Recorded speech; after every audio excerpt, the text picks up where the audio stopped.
Vamos a abordar un tema que está bien candente porque además es un proyecto de ley con el cual se viene intentando negociar, llegar a acuerdos, incluso dentro de la propia coalición, lo que lo hace más complejo aún. Me refiero al proyecto de ley de tenencia compartida. A ver, ¿cómo garantizar el bien supremo del niño cuando los papás están en guerra? Es una situación absolutamente difícil. La tenencia compartida se da de hecho cuando hay voluntad, es decir, cuando esa guerra no existe. El gran problema surge cuando aparecen denuncias de uno u otro lado. Estadísticamente los números hablan de mucho más denuncias por parte de mujeres, de madres, que remiten a violencia por parte del padre u otro tipo de situaciones, para con el niño o para con ella misma, pero en el seno de la familia no se puede hablar que es solo para uno, sino que es violencia en el seno familiar. Y la cosa se ha vuelto muy delicada porque hace un tiempo y no mucho, cuando una mujer iba y hacía una denuncia en la comisaría por violencia, por ejemplo, maltrato o amenazas por lo general, ¿cuál era la postura? Algo habrás hecho. No vamos a entrar a culpabilizar ni responsabilizar. A ver, los tiempos han cambiado, culturalmente hemos entendido un montón de cosas. Y la legislación ha venido acompañando esa evolución. Estamos en un punto donde algunos entienden que el péndulo se fue para el otro lado y que hoy la legislación favorece en extremo a la mujer, perjudicando al padre, al hombre que tal vez no quiere estar más con su pareja, pero quiere seguir siendo padre y un padre presente. Bueno, y ahí está la gran discusión y el meollo del asunto, y no se ponen de acuerdo en la letra para redactar un proyecto que contemple ambas situaciones. Vamos a repasar primero a través de este informe lo que ha sido la crónica o el periplo de este proyecto, y después vamos a contar como invitada con una de sus principales impulsoras, la senadora Asiain. A ver. El proyecto de ley presentado, que fue unificado con una iniciativa similar presentada por Cabildo Abierto, establece la corresponsabilidad en la crianza de ambos padres. Uno de los objetivos era establecer por ley ciertos derechos y obligaciones de los padres, sobre todo en casos de separación. El proyecto de tenencia compartida iba camino a ser aprobado en la Comisión de Constitución del Senado, pero en la noche del lunes el sector Colorado Ciudadanos anunció en una declaración que se tomaría más tiempo para estudiar el proyecto. En el comunicado, Ciudadanos argumentó que las propuestas de modificación planteadas por el sector no fueron contempladas. Asiain tiene otra visión sobre el tema. También explicó que no se contempló la creación de una especie de ombudsman, algo que según la senadora Blanca correspondería agregar en una instancia presupuestal. Con el cierre de la legislatura fijado para el 15 de diciembre, ya no habrá tiempo para aprobar en comisión el proyecto de ley, que quedará para el año próximo. Bueno, muy bien. Y tenemos aquí sentada con nosotros en estudios a la propia senadora Carmen Asiain, a quien hay muchas preguntas para hacerle, obviamente. Pero ¿por qué viene resultando tan complejo poder llegar a un acuerdo en el relato o, digamos, en la letra de este proyecto? ¿Por qué no se llevaron, por ejemplo, algunas anotaciones, tanto de Cabildo como de Ciudadanos, para poder finalmente votar esto y darle vida, ¿no? Bien, primero, hola a los panelistas, la conductora y a la audiencia. Es un gusto estar acá. ¿Por qué da trabajo? Yo creo que es lógico, porque es un tema sumamente sensible. Estamos hablando del interior de las familias, estamos hablando de la relación padres e hijos, y no solo, pero también en circunstancias en que los progenitores se separan, sean estos tutores, adoptantes, si quienes están a cargo de un menor. Sí. Da igual. Alguna precisión. Sí, las propuestas de Cabildo se toman, al contrario. Las propuestas de Cabildo se toman y en dos etapas diferentes. En un primer momento en que el Partido Nacional presenta el proyecto y Cabildo al poco tiempo presenta otro muy parecido, se amalgaman ambos proyectos. Y algo que se toma del proyecto de Cabildo es algo bien importante, que es la figura del abogado. Vamos a hablar en términos para que todo el mundo... Pero... Que los niños, niñas y adolescentes tengan un abogado que ya tenían, ¿verdad? Sí, sí. Pero que tenga las mismas potestades que los demás abogados, que el abogado de las otras dos partes, y con deberes agravados, con responsabilidades, con obligaciones de reunirse con los niños, niñas y adolescentes, con los progenitores, emitir dictámenes. Es decir, que yo lo he visto, lamentablemente, tengo 30 años de ejercicio, ¿no? A veces uno llegaba a la audiencia y el abogado defensor de los niños llegaba y se presentaba. Entonces, ¿qué conocimiento podía tener? Bueno, este aporte de Cabildo se recogió en su primer momento.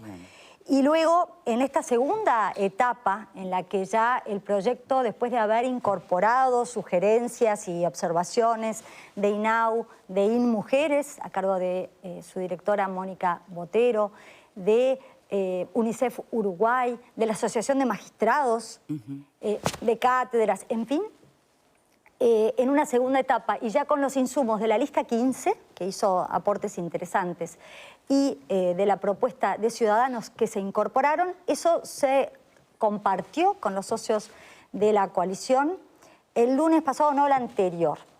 Y ahí Cabildo vuelve a hacer, en ese interín, en ese plazo, vuelve a hacer otra sugerencia que tenía que ver con garantizar la imparcialidad de justamente esa figura del abogado de los niños, que saliera de una lista por sorteo, una lista que llevara a la Suprema Corte de Justicia y por sorteo. O sea que Cabildo estaba apoyando, no es que no se tomó. Digo esto para precisar que en ese tiempo que tuvimos, Cabildo hizo su aporte y se tomó. También, ¿pero qué pasa con Ciudadanos? Y bueno...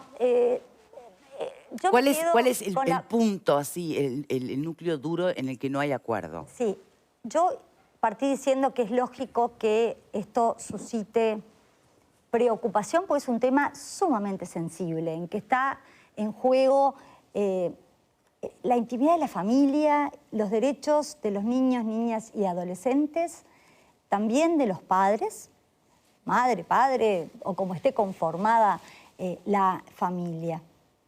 Y la preocupación es de garantizar el interés superior de estos niños, niñas y adolescentes. La preocupación es por que sean oídos. A nuestro juicio, estos derechos, que son parte de los derechos humanos, ¿no?, que están en todos los tratados internacionales de derechos humanos y que nuestra Constitución recoge, estaban contemplados. La preocupación de Ciudadanos era hacer un énfasis mayor. ¿Cómo? Para evitar que sean manipulados los niños. Exactamente. Y como compartimos absolutamente esa finalidad y esa sensibilidad, a pesar de considerar que era sobreabundante volver a decir, no importa, se puso. Sí, el derecho a ser oído y el derecho a, si no quería manifestarse, que se le respetara. Parece que es algo inherente a la libertad de expresión, ¿verdad? Uno la ejerce en el respeto. Pero no hay problema. Si eso daba más tranquilidad, como nuestra intención y el espíritu del proyecto está alineado con esa protección del interés, de los derechos humanos de los niños, niñas y adolescentes, no hubo ningún inconveniente en incorporarlo. Y yo lo dije ya, ¿no? Hubo dos puntos que nosotros no tomamos por otros motivos, pero yo me quiero quedar con cómo termina el comunicado de Ciudadanos que dice seguimos dialogando. Pero para poder nosotros también sumarnos al análisis, ¿cuáles son esos dos puntos? Bueno, yo lo he dicho, vino escrito en la propuesta, ¿no? Un punto quizás puede ser menor, pero fue de lo que no tomamos, lo demás lo tomamos, que tenía que ver con instruir a los jueces sobre cómo tenían que ir vestidos a las audiencias cuando hubiera niños. Quizás eso venía de unas recomendaciones del Comité de Derechos Humanos de la ONU, recomendaciones de UNICEF Internacional. Y bueno, yo pienso quizás eso es aplicable en países como el Reino Unido, donde los jueces van de toga y hasta de peluca, y eso es verdad que puede impresionar a los niños, niñas y adolescentes. Aquí no es así. ¿Y entonces por qué no llevarlo? A mí, como jurista, también me parece que no corresponde, en virtud de la separación de poderes, que el legislativo le diga al Poder Judicial cómo ir vestido. Hay acordadas de la Suprema Corte que establecen cierto decoro en las audiencias, no solo para los jueces, también para Pero como usted dice, es tan menor ese punto, porque justamente en pos del bien mayor del niño no se aprobó ese punto. Ese punto, por respeto a la separación de poderes y la independencia del Poder Judicial. Pero usted misma dice, senadora, que nadie va a venir de toga y látigo, porque acá se viste normal los jueces. Por eso, no le vamos a instruir a los jueces por ley cómo ir vestidos. A mí me parece que además atentaría contra la libertad de expresión de los jueces, que también tienen libertad de expresión. O sea, entendimos con un equipo no necesario, que respondía a otras realidades. Y insistía, si hay una acordada de la Suprema Corte, es el jerarca, el órgano máximo del sistema orgánico Poder Judicial, el que decide eso, porque así se lo atribuye la Constitución, hacer la superintendencia. ¿Y cuál sería el segundo punto? Porque evidentemente el segundo punto, yo lo comparto, que es la creación de una figura que es como el comisionado parlamentario para el sistema carcelario, bueno, algo especializado en niños. El tema es que no es la instancia, tiene que ser una instancia presupuestaria la que recoja ello, porque estamos hablando de crear una institucionalidad y necesita recursos y necesita iniciativa del Poder Ejecutivo.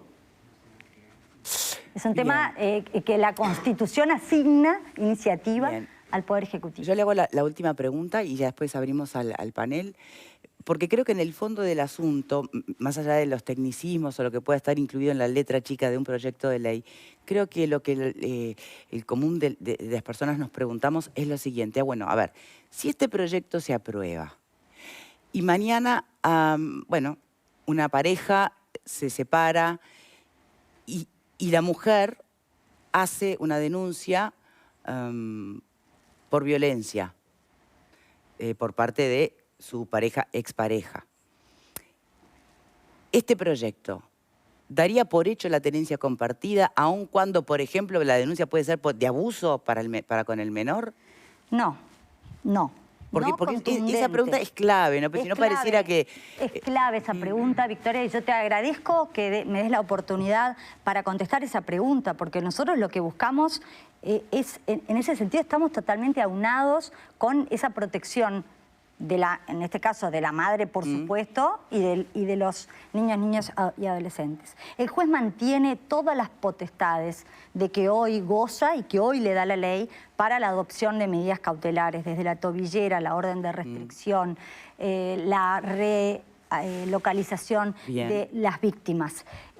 Entonces, ¿cuál sería la diferencia con lo que ya hay hoy de este proyecto? No, en ese punto que es muy sensible y que es un punto que la vicepresidenta pidió que se cuidara muy bien y se aclarara muy bien. Y nosotros hemos reformulado el proyecto para dejar bien claro que el juez, bajo su más seria responsabilidad, será el que va a adoptar las decisiones a las que no pueden arribar las partes, ¿verdad? Porque por algo piden la intervención del juez, pero también con la intervención del abogado de los menores. Entonces, en ese punto, al contrario, yo diría, en ese punto, este proyecto es garantista. Es garantista, no toca las potestades y competencias que hoy ya tiene el juez para adoptar las medidas cautelares de protección y precautorias. Nosotros hicimos una consulta a UNICEF Uruguay sobre este punto y la contestó por escrito. Y la consulta tenía que ver justamente con el pedido de UNICEF Uruguay de tener en cuenta el interés superior del menor en todo momento. Y entonces la pregunta era, bien, ¿y el debido proceso? Claro. El derecho de defensa, el derecho de producir prueba. Y entonces contestó algo con lo que yo estoy muy de acuerdo, como yo he trabajado mucho en temas de derechos humanos y los derechos humanos se concilian y se armonizan entre sí. Entonces la respuesta de UNICEF fue el interés superior del menor de la mano de la plena vigencia del principio de inocencia y del debido proceso, porque estamos en un Estado de Derecho. Entonces, pero vuelvo a preguntar. Sí. ¿Le pesa una denuncia, por ejemplo, a una persona que se está separando de su pareja y está el proceso en pleno? Todavía no hay sentencia firme, es decir, está simplemente formalizado. Mientras tanto, ese menor, ¿a cargo de quién va a quedar? No, la ley en materia de familia no da soluciones abstractas e impuestas. Siempre, si el asunto está en la justicia, está una parte, en este caso va a haber 3 partes, ¿verdad? Los niños o niñas y adolescentes, un progenitor, el otro progenitor, y está el juez. Entonces, la solución no la impone la ley de forma tarifada, esto tiene que ser así, sino que el juez, y a mí la verdad que los jueces me dan todas las garantías, el juez artesanalmente en cada caso concreto, analizando las circunstancias de cada caso, va a decidir. Y en ese sentido, insisto y agradezco la pregunta, en ese punto, este proyecto no toca, no afecta, no disminuye las competencias en materia de protección, tanto para la mujer agredida como para los menores niños, niñas y adolescentes con que cuentan hoy los jueces. Si se quiere, al tener este abogado con más potestades, al contrario, es más garantista. Vamos a hacer una primera pausa y por supuesto hay muchísimo más para preguntar. Quiero recordarles que las plantas fuertes, sanas, protegidas y felices tienen a Jardines, que les presenta su nueva línea de sustratos, fertilizantes, fungicidas y matallullos orgánicos 100% ecológicos, listos para usar. Mira. Sus plantas fuertes, sanas y felices con productos